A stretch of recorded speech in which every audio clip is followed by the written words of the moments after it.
Welcome to Kenton's videos. Enjoy the video.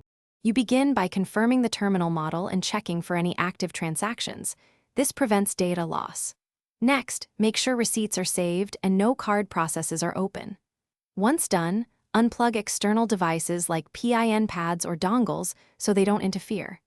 Then locate the power button and battery latch. Most Verifone units have a marked switch or a recessed button. You'll need these identified before you proceed to the next step. Knowing why assures a clean, safe shutdown.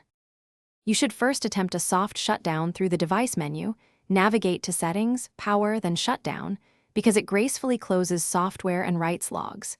If the menu is unresponsive, press and hold the power button for 3 to 5 seconds to force a power off. This is quicker but less clean. After the unit stops, unplug the AC adapter and wait 10 seconds. This ensures capacitors discharge. Then, if needed, remove the battery via the latch. This completes a full power cycle. Finally, after the machine is off, inspect connectors and cables for wear and clean contacts gently if dirty, because corrosion causes bad behavior. When you're ready to return to service, reinsert the battery and plug in the AC adapter. Perform a quick restart and test a void transaction to confirm normal operation. If the device refuses to power down earlier, remove the battery as a last resort. This is your troubleshooting tip. It forces a stop. But be aware, you may need to reconcile any open transactions afterward.